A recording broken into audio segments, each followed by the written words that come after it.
सरकार का नजरिया इसलिए नहीं बदलेगा क्योंकि सरकार हमेशा, ये बीजेपी सरकार जो है हमेशा मुस्लिम विरोधी रही है, क्योंकि बीजेपी का मतलब है आरएसएस। ये आरएसएस की हुकूमत चली है और ये तो बहुत बड़े ड्रामेबाज हैं। अगर आप देखो, जब वो एक आरएसएस वाले ने बुलंदशहर में मारा था, लेकिन इन्होंने 5 अगस्त इसलिए चुना क्योंकि 5 अगस्त को इन्होंने कश्मीर को बर्बाद करा था पिछले साल। उस वक्त पूरे भारत को आप देखो बाढ़ में डूब रहा है, पूरा बिहार बाढ़ में डूब रहा है, आसाम बर्बाद हो रहा है, इवन बॉम्बे में लोग कश्तियां लगा लगा के जा रहे हैं। ये तो बहुत बड़े ड्रामेबाज हैं। अगर आप देखो, जब वो एक आरएसएस वाले ने बुलंदशहर में मारा था इंस्पेक्टर को, सिबोध साहब को, तो उसको 1 करोड़ दिए थे इन्होंने।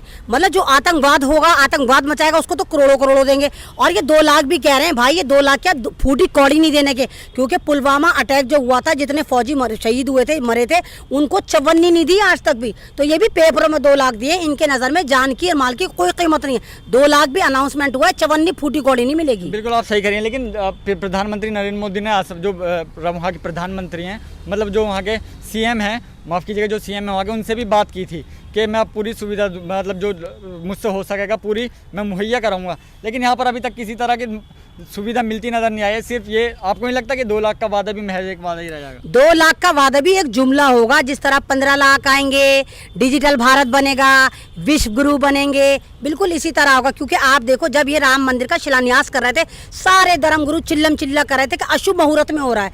लेकिन इन्होंने 5 अगस्त इसलिए चुना क्योंकि 5 अगस्त को इन्होंने कश्मीर को बर्बाद करा था पिछले साल। दफा 370 हटा के कश्मीर की ऐसी की तैसी मारी थी, वहां मुसलमानों को इतना बर्बाद कर दिया, उनका बिजनेस जीरो कर दिया। और क्या कहा था नरेंद्र मोदी ने जब 370 हटा रहे थे, हम रोजगार देंगे, 50,000 युवाओं को हम रोजगार देंगे। आज कश्मीर के 10 लाख जो युवा हैं वो बर्बाद हो गए, 50,000 करोड़ का बिजनेस ठप हो गया।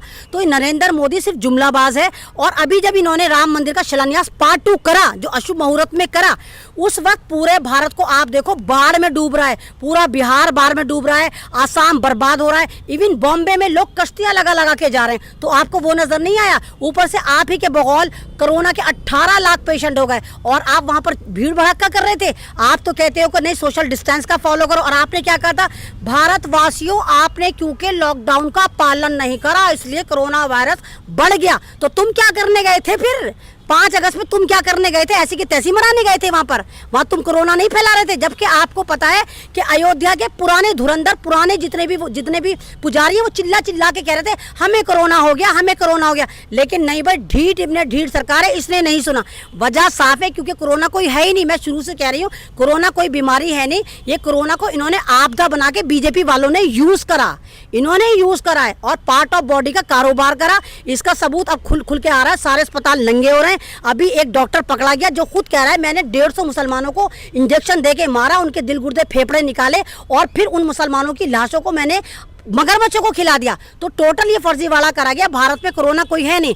और कोरोना वायरस अगर है, सचमुच कोरोना वायरस है, तो वो भयंकर बीमारी नहीं है। जस्ट लाइक ए सिंपल नजला खांसी। जिस तरह नजले की कोई वैक्सीनेशन नहीं होती, इसी तरह कोरोना की ना कोई वैक्सीनेशन थी, ना कोई वैक्सीनेशन आएगी। और ये वाली बात दुनिया खुद कह रही है। लेकिन सरकार तो दूसरी ओर पूरे वादे कर रही है कि हम मुहैया करा रहे हैं, हर सुविधा मुहैया करा रहे हैं, अस्पताल में किसी तरह की कमी नहीं आ रही। तो लेकिन मौतों का आंकड़ा बढ़ रहा है, कोरोना लगातार पांव पसारता जा रहा है। सरकार मंदिर पर ध्यान दे रही है, जहाँ ध्यान देना चाहिए वहाँ बिल्कुल नहीं दे रही। सीएम योगी भी जिस तरीके से अपने वादों से पीछे हट रहे हैं। उमा भारती भी जब राम मंदिर का निर्माण हो रहा था, उन्होंने भी अपना नाम वापस ले लिया था। लेकिन प्रधानमंत्री मोदी अपने वादे पर अड़े रहे और वो पहुंचे, क्योंकि अमित शाह को भी कोरोना हो गया था। तो आपको नहीं लगता है कहीं ना कहीं सिर्फ और सिर्फ अपना फायदा यहाँ पर सरकार सोचती हुई नजर आ रही है? वेरी फर्स्ट, अमित शाह को कोरोना नहीं हुआ था, वो ड्रामा था। क्योंकि अगर कोरोना होता है, कोरोना की रिपोर्ट 6 दिन पहले आती है। अमित शाह टकलू को कैसे पता चल गया? वो ट्वीट पहले कर रहा है मुझे कोरोना हो रहा है, मैं मैदानता जा रहा हूँ। उसे कोरोना नहीं हुआ था। ये लंबा गेम है, क्योंकि अमित शाह जो है वो जैनी मजहब से आता है, वो हिंदू मजहब से नहीं आता। तो ये क्या जाके करता है वहाँ? अभी लोग बेनकाब हो गया तो सबको पता चल गया अमित शाह जो है हिंदू नहीं है, जैनी मजहब से आता है। इसलिए इसने अपने आप को कोरोना कहकर आपदा में अफसर ढूंढा और जाके मैदानता में एडमिट हो गया। अगर एक बाप की औलाद था तो जाके सरकारी अस्पताल में होता। हम भी तो देखते हैं तुझे कितना कोरोना है।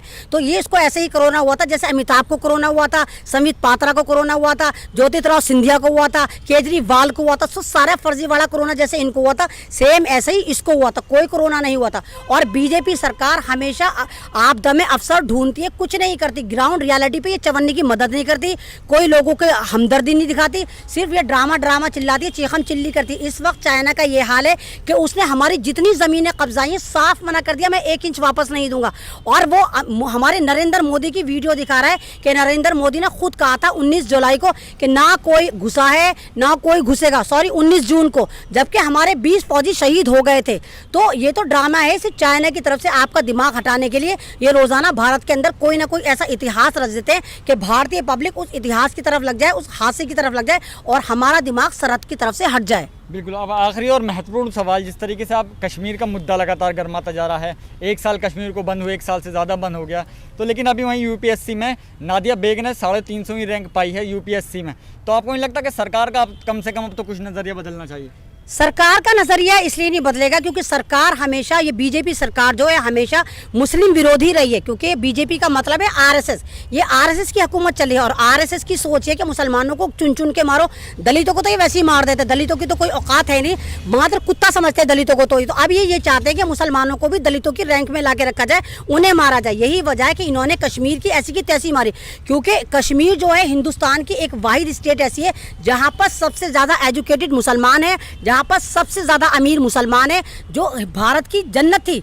तो उसमें इन्होंने दफा 370 हटा के क्या कहा था कि हम आतंकवाद खत्म कर देंगे। क्या वहाँ आतंकवाद खत्म हो? इनके ही बकौल, क्योंकि आतंकवाद वहाँ पहले भी नहीं था, पहले भी यही ड्रामे करते थे, यही विस्फोट करते थे। और अभी यह हाल है, दफा 370 हटाने के बाद सारे आरएसएस के पिल्लों को इन्होंने यूनिफॉर्म पहना के भेज दिया है, जो वहाँ की लड़कियों को उठा रहे हैं, वहाँ के लोगों को मार रहे हैं। इवन के कांग्रेस के नेता हैं कोई सोच, उनको भी उनके घर में घुस के खींचतानी कर रहे हैं, बोलने की आज़ादी नहीं है। नेट आपने बंद कर दिया, आप वहाँ पर कुछ किसी को जाने नहीं देते और फिर कहते हैं कश्मीर में सब चंगा सी है। तो इस तरह नहीं चलेगा।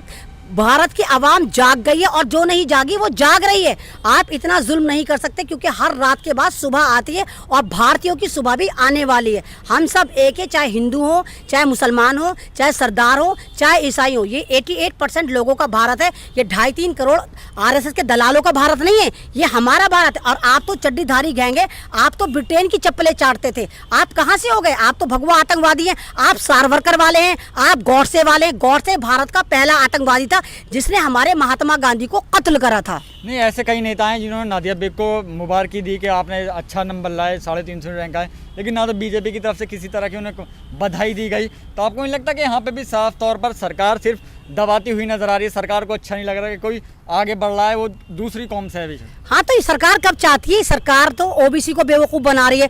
सरकार जितने भी ओबीसी हिंदू हैं इनको सियापा इनमें फैला दिया कि इनके हाथ में तीर त्रिशूल तलवार फैला के कह दिया, पकड़ा के कह दिया जाओ मुसलमानों को मारो काटो। और ये जितने आरएसएस वाले, इनके बच्चे इंग्लैंड में, ऑस्ट्रेलिया में, लंदन में, पेरिस में पढ़ रहे हैं, अपने बच्चों को कॉपी कलम किताब पकड़ा दिया और ओबीसी हिंदुओं को इन्होंने तीर त्रिशूल तलवार पकड़ा के दिया जाओ अंधेर मचाओ, जाओ काटो।